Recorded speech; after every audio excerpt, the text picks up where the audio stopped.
under occupation. Not everything that you do is a compromise. It's very important, like this, what can art do under occupation? This would be a wonderful thing where you can bring people, and you should, like the fact that you are seen as the victims here, you are, no? You should be brutal here. Yes. You should don't sympathize with us or whatever. Everything is permitted, you get it done. Sorry, please. Under this stereotype of black and white image, being a victim, and from their sides also, it comes to be as a phenomenon, as if living normal, not in the gray area in between being a victim or a hero, living in the gray area. I will say about this project, since it's comes to be true after all these procedures, it's about lighting up this gray area in between the black and white, because there was a danger if we did not succeed, that we are victimized ourselves, that the occupation is stopped, the painting comes to the Palestinians. And if we succeed, it could be received in double way. One is that in this kind of way of receiving things, it's the same, the black and white things. And what important is this project, I will say, it's not started when Picasso, when we start sending the request for the museum to get the painting to Ramallah, or it's going to end when it goes back home safely, I hope. It's started after. It's about how it puts the new life of the project. I would say it will start immediately after it goes back safely. But also, and I also don't think that it's in a direct way talking about occupation, right? I think it goes around it with a bend, and then try to hit it from the inside, I would say, because what we try to do, what was so nice about this project, and still is, of course, there's all these negotiations with insurance companies, with this Chamber of Commerce guy, right?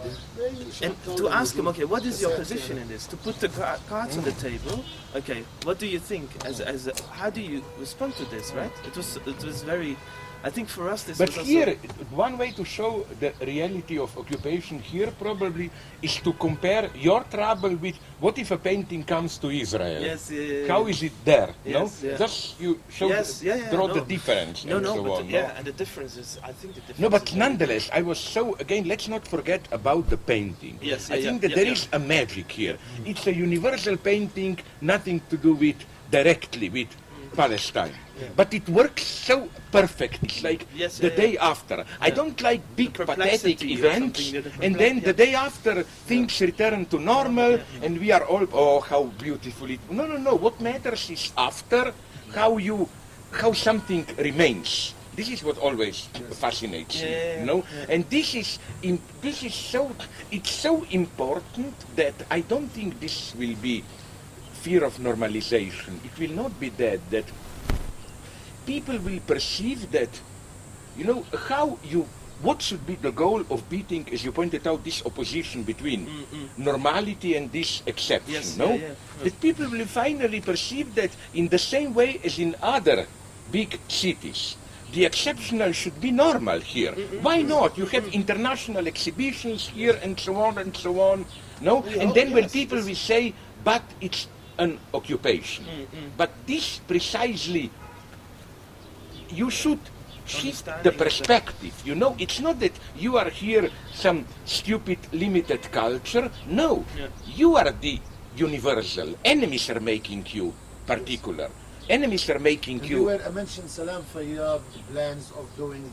No, I'm not saying. I must apologize for it. It's like I don't know about politics. All I said is. Many people see this project like if it's because even it's supported by Salam Fayyad government, like if it's bringing to propose kind of that life we could build institution, we could make art museums, government.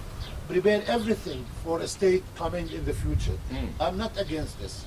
I'm also not against, I'm not saying this is all, but I don't like this pseudo-radical strategy if it's not everything that is not full freedom now is already collaboration and so on. This is madness. But what makes things in between in this confusion point, that if like Gaza propose if you are only in the in tunnels and in a very violent situation, in Ramallah or the Palestinian Authority in the West Bank proposed like his life is a supermarket. All these kind of There's a well-known advertising poster for the mobile company 3 years ago. Phone, you mean phone? Yes. It says Renilli, call me. And I was asking, a girl comes from Gaza living in, she lives in Ramallah now. What, do you have this advertising now in Gaza, Renilli, during Hamas getting over? She says, no, we have to khilli, shoot me, instead of call me. Like if we are living in between two, the advertising of the mobile company or the advertising of Hamas the mobile company is yours, Palestinian. Yes, Can they play a game on this, like they showing? no. What I mean is that showing a girl in Gaza. No. What I mean is showing a girl in Gaza and a wall and. I'm sorry, I cannot visit you, so please call me. Kind of, making it a twist, Sometimes I feel sad when I people to jokes, but but through working class like this. When I was in India, speaking with the poorest on purest Jewish victims, did you notice that all good films about Holocaust are comedies? There is something deeply true about because when you are in a really desperate situation, tragedy is a fake. You cannot. When you are truly desperate, either you break down or you make jokes. You know, that's what's exactly but you should happening play with here. The relation with art also is how to create alternatives ways to live. Craziest bureaucratically countries in Europe are France, Italy and Greece. And you always there have these problems with death. My friend from Athens told me that now that they have a crisis, sometimes it is late. So his father, for 3 months he didn't get pension, he wrote to the ministry. And he got back a message. He showed it to me, I couldn't believe it, saying, "Dear sir, blah blah, sorry, but according to our files, you are dead. So we don't, could you ask to start the procedure for the new card?" Okay, she went there and showed her, said, "Sorry, this is a mistake. Look, I have the card here." You know what she was told? "No, this card is officially proclaimed stolen. So now you are holding an illegal document. Please destroy this card and ask for a new one." Aren't you a little bit like this here, that you have again and again, as it were, to give to Israelis the certificate that you are alive? I'm sorry. The certificate that you are alive. You know what I mean? And also the same goes with the film I saw on TV. Is someone is hacking on the computer, plays in the document of a woman, and written that he is a husband of her, and then now she should go and fill like thousands of documents to divorce. You know, in the United States, it goes like this, and like she enforced to live with him as a husband. This is something. I know, but here you get marvelous. Like, you know what happened in Sarajevo, which was under siege? A wonderful story. It really happened. Husband and wife were both cheating each other online. Like each had a fanatical affair under pseudonym, just exchanging obscene notes with a lover. Yes, what you think it happened. Then finally each decided to meet with the virtual lover. It was themselves. It was themselves. Cheating at each other themselves.